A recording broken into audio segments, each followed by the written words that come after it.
Vedana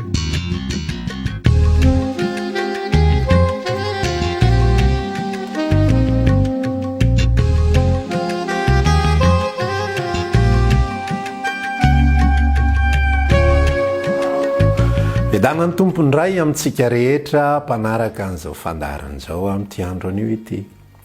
Sotra ny tompontsika mbola afaka hifampizaratra any, mino izay fa mbola mirehitra ny fonao, mbola mangetaeta ny fanahinao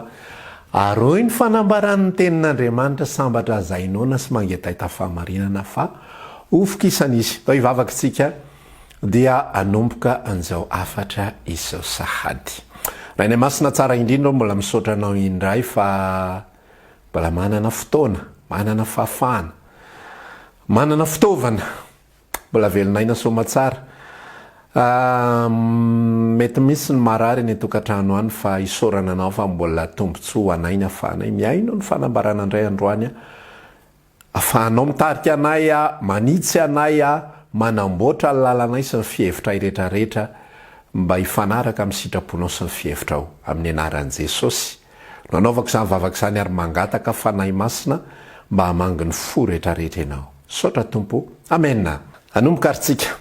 Ao amin'ny boky Genesisy ao toko faharoa andiny fahavalo amby folo rehefa namorona andra-lehilahy Andriamanitra dia izao nambarany tsy tsara raha irery raha lehilahy ka dia anaovako vady sahaza ho azy izy. Dia rehefa mijery ianao anatin'io baibolinao io dia ny soramandry ny teny kely moa zany ery ambany dia manazava ny dikany atao hoe vady sahaza fa mpanampy tandrify no dikany. Zany hoe ny antony namoronana ny vehivavy dia ho mpanampy tandrify andra-lehilahy. Ho mpanampy tandrify andra-lehilahy. Tamin'ny herintsika dia niresaka fa ny lehilahy amin'ny mampitarika azy mety latsaka isika lehilahy amin'ny zavatra maro isan-karazany ny vontokantrano fa isika dia tokony ho mpitarika ny ankohonantsika ary tokony ho lohany amin'ny ara-panahy, tokony ho mpitarika ny ankohonantsika amin'ny ara-panahy. Dia hoy isika tao anatin'izany hoe isika tokony hanana tombony, tokony hanatombo ny rahalahy mba ho mpitarika tsara ny ankohonany izy dia tokony hanatombo izy amin'ny zava-panahy, tokony hanatombo izy amin'ny fivavahana misimisy kokoa, tokony hanatombo izy amin'ny fahalalana ny sitrapon'Andriamanitra dia afaka mampianatra ny zanany, afaka mitarika ny zanany, afaka mandresy lahatra ny zanany, afaka manoro. Zao ny tokony ho atao, zao ny sitrapon'Andriamanitra, ity ny sitrapon'Andriamanitra sy sisa rehetra. Tokony ho lohan'ny lehilahy ary tokony hanatombo ny lehilahy amin'ny resaka fiainona ny tenin'Andriamanitra. Zany zavatra zany zao dia efa hitanao sy tsapanao mino fa ianareo ny anatin'ny tokantrano dia efa mahita sy mahatsapa n'izany zavatra zany ohatrany tsy hainanay izany zavatra zany. Ohatran'le vadiko ny tena mandroso be fa za ohatrany tena ohatran'izao dia za te hilaza aminao hoe zany anisany. Rehefa ny vehivavy inge izy inge tsy voatery ny vehivavy foana inge ny diso ka hoe naka an'le toerany fa indraindray le lehilahy tsy tena zatra, tsy zatra mandray andraikitra, tsy zatra mandroso, tsy zatra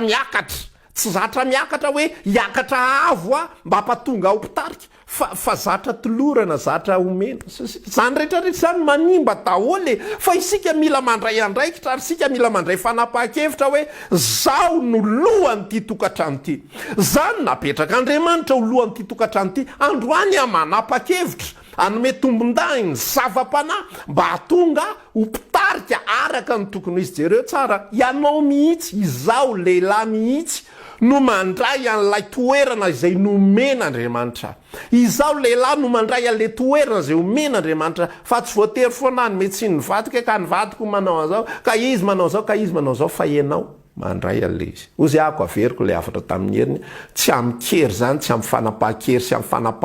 fanapaha-efany zany, amin'ny forcina sy amin'ny didi-jadona sy amin'ny fampiasana sandry sy herisetra. Tsy zany ny fomba fandehan'ity zavatra ity fa isika manapa-kevitra mihitsy hoe za ife, za hanao an'izao, za mihitsy aloha, za hanao an'ity, za hanao andro. Eo anatrehan'izay vehivavy satria afatra ho an'ny vehivavy indridridrindra ity afatra ity kanefa ahafahan'ny lehilahy ihany koa mahalala sy mampianatra sy mitarika mahafantatra ny toeram-badiny ao anatin'ilay izy. Eo anatrehan'izany dia tsy latsa-danja mihitsy raha nabavy ny toeranareo. Satria ny antony dia zao, raha ohatra ka ny lehilahy nomena n'ilay toerana ho mpitarika sy ho loha, dia ny vehivavy nomena toerana ho mpanampy, tandrify, dia zao ny zavatra mila fantatritsika fa ilay mpanampy tandrify dia tsy latsa-danja mihitsy, satria manino mba hahafahanao manampy an'ilay vadinao dia tsy maintsy manaraka an'ilay ritme ianao, tsy maintsy manaraka an'ilay azakazaka ianao. Ohatra tsotra nomeko anao, raha za ohatra mandeha iazakazaka dia mivadiko mandeha tongotra moramora ao arinako ao, ataony ahoana ny fanoana raha ohatra ka misy fotoana reraka, ataony ahoana ny fampirisika raha ohatra ka misy fotoana kivy. Nefa samy azakazaka zany hoe misy elanelany be aminay mivady. Le anankiray ny azakazaka be, le anankiray varimbarina ka satria anao ny lohany dia ataovy ao zany. Tsy zany ny fandehany io. Fa mandeha le lehilahy dia manaraka atao aoriana le vehivavy, manohana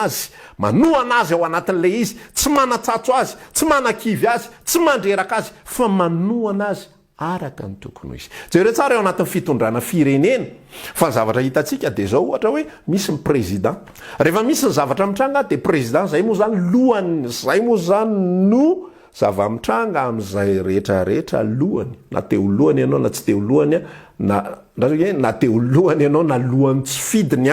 zany hoe tsy safidinao ny lohany fa ianao ny lasa lohany teo zay moa zany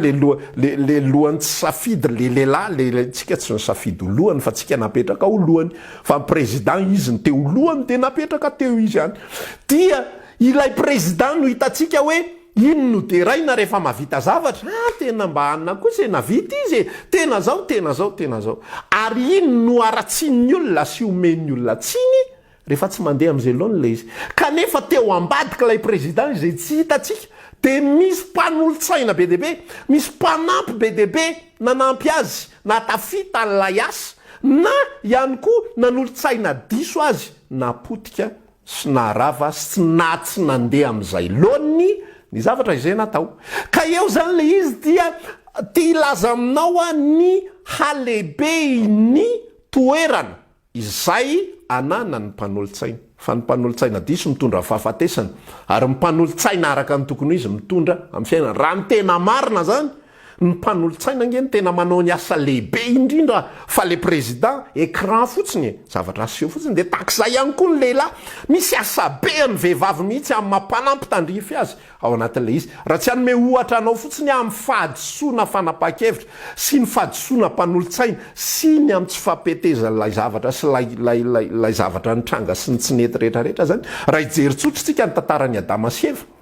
Dia zao ny naharava sy napotika ny tokantrano voalohany teto amin'izao tontolo zao dia ilay mpanolotsaina diso ilay mpanolotsaina tsy nanaraka n'ilay azakazaka i Adama nanana fifandraisana tsara tamin'Andriamanitra, fa Eva tsy tafapita tany amin'ny Eva zay fifandraisana tsara zay, fa lasa tany amin'ny Satana izy nahazo saina, lasa tany amin'ny Satana ny faneraserany betsaka. Jereo tsara ilay olana, tany amin'ny Satana Eva ny fanerasera betsaka, rehefa tany amin'ny Satana Eva ny fanerasera betsaka, potika ilay tokantrano, rava ilay tokantrano, satria manina saina diso, saina tsy izy, saina mitondra ny fahafatesana no netiny Eva sy nomeny any Adama. Tena nanao tokoa i Adama, satria araka ny tenintsika sy ny fifampizarantsika, ny vehivavy dia manana an'ilay fahaiza mandresy lahatra enjana be. Zay no fanomezam-pahasoavana manokana nomen'Andriamanitra ho an'ny vehivavy rehetra, dia ny fahaiza mandresy lahatra amin'ny fomba matanjaka be an'io vadiny io. Dia resy lahatra Adama potika ny tantara noho ny amin'ilay mpanampy tandrify zay tsy nandeha tamin'izay loany. Tantara faharoa ihany koa, tantaran'ny Samsona dia lehilahy tena voaositra Andriamanitra hatrany akibon-dreniny. Hatrany akibon-dreniny dia nazirity izy, tsy nitapahana ny volony. Hatrany akibon-dreniny dia nafaran'Andriamanitra ny reniny hoe mandra-pivoaka n'io zazy io, tsy mahazo mikasika divaina toka ianao. Zany hoe io zazy io dia tena masina hatrany akibon-dreniny ho an'i Jehova sy ny sisa rehetrarehetra. Fa inona ny zavatra nitranga? Nanambady an'izay any Delila i Samsona. Rehefa nanambady an'i Delila Samsona, eo le mpanampy izay tsy tandrify azy mihitsy fa filany nofo no nanosika ny samsona nambady any delila feny vehivavy teo amin'ny tanàna israelita andriamanitra efa nanafatra tsara ny israelita fony zareo hiditra ao amin'ny tany kanana aza manambady ny zanaky ny kananita ny jebosita ny girgasita sy zay rehetrarehetra misy hita ao an-kananao nareo fa zao raha reo ny vadinareo ampifilo ny fonareo reo hiala amin'ny jehovahandriamanitra samsona zay olombofidin'andriamanitra dia nanapa-kevitra hoe ka tsisy tiako reto zanaky ny fireneko mampatsiaro ahy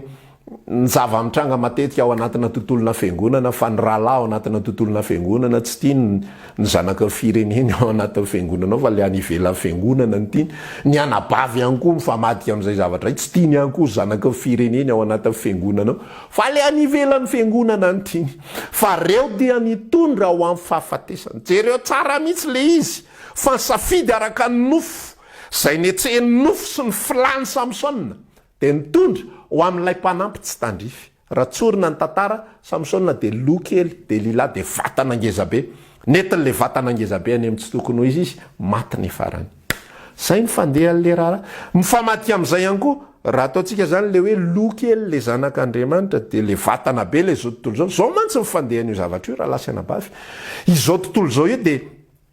ataoko endrika ity fanoharana ity dia fanoharana izay nomeny zokedi tamin'ny fotoan'androny fa somary nitariko kely ozy izy zokedi hoe io tokantrano io izy any dia azoarina amin'ny ombi-tsaretiny raleva dia ny ombi-tsaretiny raleva misy omby anankiroa eo amin'ilay izy ary ireo le mpivady dia jesosy kristy kosa lay raleva izay mandroka azy tao anatin'ny fiainonany zay afatra zay dia nomen'ny tompo fanampiny an'le izy ohatra zao am'izay fandehan'ny omby io ny anazy mantsy atreo ihany zany hoe mpivady zany omby anankiroa jesosy lay mpandroka omby manao gauche droite dia manaraka an'iny fotsiny le omby anankiroa dia nitariko kely am'izay zany ao anatin'le izy nomen'ny tompo fanitarana kely am'izay ao anatin'le izy hoe rehefa ny omby anankiroa no mitovy zany hoe samy domestika lay omby anankiroa na samy omby fiompy daholo zany izy roa dia mety io zavatra io satria manina iraleva miteny hoe gauche dia miara-mandeha gauche na ny omby ilany eto amin'ny akavanana na ny omby ilany eto amin'ny akavia ok raleva gauche zany ty raharaha ty ozy indray raleva droite ty raharaha ty droite indray zany ozy izy reto zany samy mpino anankiroa samy olona ao amin'ny kristy anankiroa samy olona nateraka indray samy olona tsy velona ho an'ny tenany fa velona ho an'ilay efa maty sy nitsangana tamin'ny maty amonjy azy fa zao kosa ny zavatra mitranga raha lasa anabavy raha omby roa tsy mitovy antom-pisina tsy mitovy natiora raha tsy hainao zay resaka natiora zay dia jereo anatin'ny pejy ao fa misy ny toriteny maro isan-karazany anisan'izany miresaka mikasika ny atao hoe nouvelle créature zavaboary vaovao amin'ny kristy rehefa omby roa tsy mitovy natiora ny ampiarahanao ny anankiray omby domestika na omby fiompy omby fiompy ny anankiray omby manga reo ny ampiarahanao aminy raleva eto amboniny le tokantrano zany ataontsika le hoe sarety roasiny raleva amin'izay le omby agosy inona ny zavatra mitranga lay omby fiompy dia ivily agosy lay omby manga kosa tsy te halala zay gauche-nao zany fa inona ny zavatra ho ataony ny ritarita foana dia ho any anaty ala dia inona ny zavatra mitranga rehefa zay no miseho lay ray te andeha gauche lay ray ritarita ny anaty ala lasa izy mitsoka potika mizara efatra ny sarety patitaka rava tonga dia azonao ny saromeko fa rehefa reo omby tsy mitovy natiora ireo ny anankiray omby fiompy ny anankiray omby omby manga no ampiarahana potika ny sarety zay ny fandehan'io raha lasa anabavy zay ny fandehan'io tanora fa tsy hoe tiany tiako tiany mahafinaritra tiany metimety amiko tiany ohatran'izao tiany ohatran'izao fa fataro tsara hoe hoentina ho aizy io zavatra io hoentina ho aizy io zavatra io ka ozytsika hoe manana avo ara-panahy natao anana avo ara-panahy ny lehilahy hitarika ny ankonany fa ny vehivavy ihany koa tsy ambaniny zay fa tena tokony hiara-iazakazaka mihitsy izy mivady tokony hiara-iazakazaka mihitsy izy mivady fa rehefa tsy miara-miazakazaka izy mivady dia lasa taritina ilay vehivavy lasa taritina lasa eta mavesatra lasa miady rerira lehilahy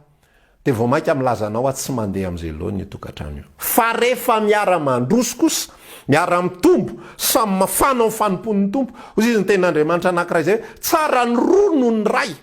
fa rahalavo misy mpanarina jereo tsara tsara ny rono ny ray faralavo misy mpanarina fa zao ny lazaiko anao raha ianao zanak'Andriamanitra lay olona eo akaikinao jentilisa rahalavo ianao tsy manarina anao izy raha lay miaraka aminao tsy mpanampy tandrify rahalavo ianao tsy manarina anao izy vo maika izy manatsatso anao vo maika izy mandreraka anao vo maika izy manakivy anao dia ahoana aiza zao le ohatran'izao matsiaro ny tantarany Davida mihitsy ako Davida moa nanambady tsy fantatro 5 enina tsy tadidiko tsony fa rehefa nisy fotoana zanak' Saoly ny vadiny Davida anankiray tsy tadidiko tsony zay anarany fa nisy fotoana izy avy nandresy avy niady de nandresy de nihira sy nandiha de nisy vehivavy n'Israely niaraka nandiha tamin'ny Davida teo de tsy haiko na Mikala ny anaran'le vehivavy le vadiny Davida zany tamin'izany fotoana zany de tsy haiko na sary-piaro Mikala nahitany Davida nandiha na ahoana ny fandehany fa tafody tao an-trano Davida de zao ny lazay Mikala endre ty mpanjaka n'Israely miaraka mandiha amin'ny ankizy vaviny na mandiha ho an'ny ankizy vaviny ozy izy Davida tsy azonao mihitsy le resaka mandiha ho an'i Jehova ny nataoko teo ary noho ny amin'izay teniny Mikala izay mpanampy tsy tandrify izay nanome zavatra tsy araka sitrapon'Andriamanitra izay lazaiko eto hoe tsy naharaka n'lay korsa ka afaka nanapy sy nanohana ny Davida de izy ny tenin'Andriamanitra hoe nokapohan'Andriamanitra Mikala ary de tsy niteraka tsony izy tao ambadika zany zavatra za zany te hiresaka aminao sy te hizara aminao foana hoe ny fanompona an'Andriamanitra ho an'ny ao atokantrano mila miaraka mandroso ny lehilahy sy ny vehivavy jereo tsara fa tombontso lehibe mihitsy ho an'ny ankohonany ny manana n'lay vehivavy mpanampy tandrify matakatra sy malala sitrapon'Andriamanitra tsy haiko zay avo ara-panahy Sara za tsy mino hoe tena manana avo ara-panahy be takiny ahoana izy fa jereo tsara ny tantara fa rehefa nahazo fanambarana avy tamin'Andriamanitra Abrahama hoe miala eo amin'ny taninao sy ny ankohonanao sy ny avanao rehetrarehetra de mandehana amin'ny tany izay atoroko anao ny zavatra izay nataony Sara tao anatin'le izy izay mino mihitsy fa tsy ny vehivavy rehetra ny afaka anao an'izany fa ny akamaroan'ny vehivavy de mety anatsatso fa ianao ty ve adaly sao de mba nanofo tao ndray sao de mba nanao an'izao tao ndray inona ndray natao tao amin'ny trano lay tao tratry ny taninandro tao ndray zay niakatra ny tension de lasa mirediredy lasa ny delira tao ko hoe andeha eto daholo fianakavitsika ko hoe andeha fa isaray de nanao mihitsy ary zay mihitsy ny ambaran'ny Petera voalohany toko 7 raha tsy diso hoe Sara ozy izy de nanao tamin'ny Abrahama hoe tompoko rehefa niteny Jehovah Andriamanitra de nandray ale fanambarana eo zany le passage eo zany le zavatra lazaiko aminao hoe Kristy ny lohan'ny lehilahy rehetrarehetra ny lehilahy ny lohan'ny vehivavy rehetra manao ohatran'izao zany le totohatra miteny Andriamanitra zay le teneniko anao hoe nitenin'Andriamanitra zay ny atao hoe Andriamanitra fa tsy hoe Andriamanitra inona ary ty ho atao loha fa nitenin'Andriamanitra Andriamanitra miteny amin'ny Abrahama mialahy eo amin'ny taninao eo amin'ny ankohona ndrainao mandehana ny amin'ny tany zay atoroko ho anao nandray Abrahama ato kosa Sara mpanampy tandrify nanaraka de nanao hoe eny tompoko zay ozy Jehova raikitra fa ny vehivavy izay tsy mpanampy tandrify izay tsy manana avo ara-panahy de efa nataokotoko teo ny ohatrohatra izay mitranga ianao ty viada de ina zavatra nitranga raha ohatra ka vehivavy tahaka izay Saray tsy nihetsika teo za tsy te ilao anaovan'io fandrahonana eo hoe tena ohatran'izao tsy miresaka amiko etsony io ohatran'izao de tsy tanteraka sitrapon'Andriamanitra fa i Sara de olona nanana avo ara-panahy tsy manana tantara Sara tsika fa mino fa misy asa nisy fifakazarana tamin'ny Abrahama sy Sara ahafahan'ny Sara nandray hoe Andriamanitra no miteny manaiky tsika eny tompoko okiary iala eto tadio tsara fa io ankohonana zay nisy an'zareo tao Mesopotamia io natao arahana io de sady ankohonany Abrahama io ny ankohonany Sara fa Sara tena nanaiky mihitsy hoe eny ary Saray moa ny anarany zany tamin'izany fotoana izay niantsony Jehovah Andriamanitra zany Saray de tena nanaiky mihitsy hoe eny tompoko taho ary fa ho ataotsika zay ozy Jehova eny ary fa ho ataotsika fa raha vehivavy tsy mpanampy tandrify raha vehivavy izay tsy nanaraka n'lay avony vadiny sika rahalahy zany tena manana anjara andraikitra mihitsy taizany vaditsika eto zany tena miresaka amin'ny tenako ihany koa fa tsy azo atao fotsiny manome tsiny hoe ka le vadiko tsinona ohatran'izao ka le vadiko ianao foana ny diso ao anatin'io zavatra io rahalahy na ahoana io na ahoana fandehana io isika foana nitondra ny tatitra eo anatrehan'i Jehovahandriamanitra ary Andriamanitra dia tsy ahita fanasaziana fa tsy amintsika iadama reny nge voasasy tao anatin'le izy satria ianao fa ny haino ny tenin'ny vadinao ianao tsy tokony haino ny tenin'ny vadinao mitsongolika le fandehan'le lalao Jehova eto miresaka amin'ny Adama Adama tokony hiresaka amin'ny Eva tsy zay ny fandehany fa Jehova miresaka amin'ny Adama ny menarana miresaka amin'ny Eva tsy mandeha amin'izay loany le tokantrano rehefa avy eo isika de tokony andraikitra ary tokony hitarika ny vaditsika ary tokony andresy lahatra raha misy ranabavy moa zany mandre an'izao afatra zao a de efa miaraka mianatra izy a miara-mandroso amin'ny vadiny izy raha tsy mandeha raha tsy mandreny anabavy anjarantsika lehilahy indrindrindrindra raha mba azo azontsika tsaina ihany hoe io vaditsika io de olona efa mbanany ray zavatra ihany tao amin'ny Kristy anjarantsika no mitarika azy anjarantsika no mandresy lahatra azy anjarantsika lehilahy no manao fa tsy de tsika rery fotsiny de miolon'olona eny de lasa voamaika misaraka le tokantrano samy manany lalany samy manany matery azy samy manany mahafinaritra azy fa tarito ny vadinao atao tsika mba hiaraka hivavaka neny ndao mba hiaraka maki tenin'Andriamanitra ahoana zao mba fahazondriany ity ataontsika mba hiaraka hiaintory teny de zany zavatra zany nge izy daholo mampitombo firaisanao tokantrano zany mampandroso ny tokantrano zany mampandroso ny ara-panahy zany ankasitrahany zany eo anatrehan'Andriamanitra efa fampisarytsika matotoko fa 7 raha tsy diso sa 7 andininy fa 7 tanoany mikasika le raha misy roa aminareo mifanaiky angata javatra amin'ny anarako hoenoko zany ho ataoko zany misy hetsika tokony ataon'ny rahalahy amin'ny mampitarika azy de misy hetsika tokony ataon'ny anabavy amin'ny mampanolo-tsaina azy mila miakatra avo ny anabavy ahafahany manohana ny vadiny ny vehivavy iray ara-panahy zany raha lasa anabavy a tahaka ny Sara teo a dia anohana ny vadiny anao ny sitrapon'Andriamanitra averiko ny vehivavy iray araky ny fanahy tahaka ny Sara teo a zay tenenin'ny tenin'Andriamanitra ny boky Petera 1:7 hoe aokanareo vehivavy a mba tena ho zanaka mendrika ny Sarai taranaka mendrika ny Sarai izay nanao tompoko any Abrahama averiko hoe toa tsy le fanaovana tompoko no inona fa le fipetrahana sy fametrahana an'Andriamanitra ho mpitarika tena izy a sy famelanany zany Andriamanitra zany hitarika araka sitrapony ny vehivavy anankiray araky ny fanahy de hitarika ao amin'ny sitrapon'Andriamanitra nohana ny vadiny anao ny sitrapon'Andriamanitra fa ny vehivavy anankiray araky ny nofo kosa de tsy heritreritra afatsy ny tenany sy ny besoin raha ialeto ako a raha iverantsika zany am'le resaka Abrahama sy Sarai te de ahoana ny avako de ahoana ny ohatran'izao teto ny nalehibe ohatran'izao be deaibe ny vehivavy rehefa tsy araky ny fanahy izy de ny besoin no manosika azy be deaibe ao anatin'le izy misy zavatra efa tokony hidiran'le lehilahy misy zavatra efa tokony ho ataon'le lehilahy fa misy vehivavy misitona azy atao ambany aza manao an'izany fa ohatran'izao aza manao de araky le lazaiko teo hoe ny vehivavy manana hery goavana be fa tsy tatin'ny lehilahy mihitsy mantsy rehefa ny vadiny no midongy lava tsisy ninina azo atao fa de ekeny foana ny zavatra zay tenen'le vehivavy rehefa avy eo mandefitra foana izy mino mihitsy afazany mihitsy ary zay na zavatra zay mino afa zay ny zavatra nitranga tao amin'ny Saedena ary zay ihany koa ny zavatra nitranga tamin'ny Samsona sy Delila rehefa vakinao ny fanambarana mino fa eto ambany eto ny verset izay milaza an'izany dia zao ny fanambarana intolokisina tamin'ny andro amanale Samsona elalesy apafantaro ao azany de mbola misy kafinafina foana ve amintsika Andriamanitra efa nanafatra azy tsy azo tenenina nizanizy zany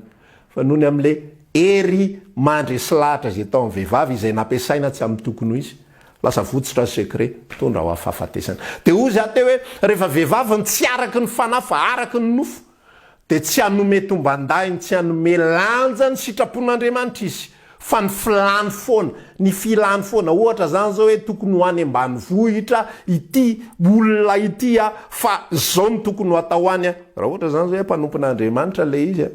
zay zany nomentsika ohatra tsy voatery ho mariny ity zany ho an'olona rehetrarehetra ary tsy azo ararotina hoe kazay ary fandeha liso ohatra zao fa tsy voatery ho marina fa ohatra zany zao hoe lay mpanompon'Andriamanitra tokony handeha amin'ny toerana anankiray lay vehivavy ny filany rehetrarehetra eto Antananarivo daholo